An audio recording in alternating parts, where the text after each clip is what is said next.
Sasa kuna kampeni hii ya Zijue Namba Zako, kwa maana mtu kujua uzito wako, kujua mapigo yako ya moyo, blood pressure, kujua sukari yako, kujua urefu wako, kujua namba ya kiuno chako.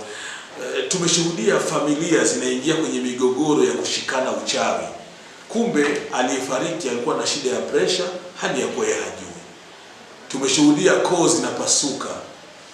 Mtu amekufa, wanasema ameuawa na shangazi, kauawa na mjomba.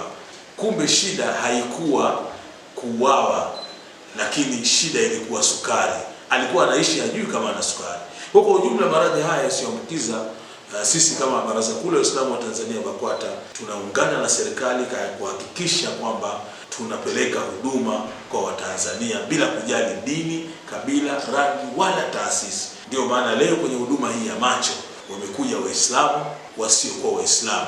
Madhehebu yote ya Kiislamu imekuja hapa: Ansar, Sunna, Shia, Qadiria, Ithna Asharia, Bohora, Ibadhi, Sunni wal Jamaa, wote wamekuja. Taasisi mbalimbali zimekuja hapa, wameleta watu wazima, wengine vijana kabisa, katika swala zima la macho. Lakini kubwa zaidi ni kuendelea kuonyesha dunia kwamba Baraza Kuu la Waislamu wa Tanzania BAKWATA liko kazini katika kuhudumia dini kwa maana ya ibada zote, lakini katika kuwaletea maendeleo watu wake.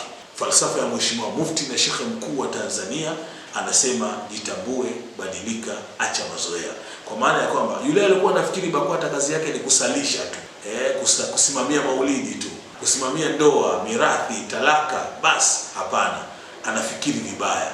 BAKWATA ya Dr. Sheikh Abubakar bin Zubair bin Ali tunasimamia dini kwa ukamilifu wake, lakini tunasimamia maendeleo ya mwili kwa ukamilifu wake. Mahala kidogo tulipocheza baadhi yetu Waislamu ni pale kuusimamia moyo vizuri, tukaacha kuusimamia mwili, au tukapuuza au tukasahau. Kwa hiyo kwa sasa hivi tunakwenda na yote mawili, tunasimamia mwili na tunasimamia roho, kwa sababu hii roho tunayotaka iwe mcha Mungu, iwe inaswali, iwe inaabudu, iwe ina huruma, inakaa kwenye kitu kinachoitwa mwili, na huu mwili lazima uwe bora. Kwa lazima pia tuzingatie afya ya mwili.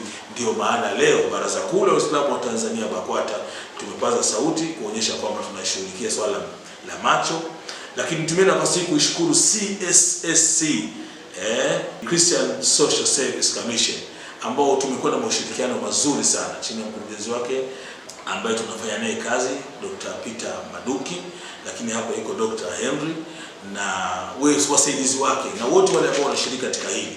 Na hii inaendelea kuonyesha Watanzania tuko pamoja.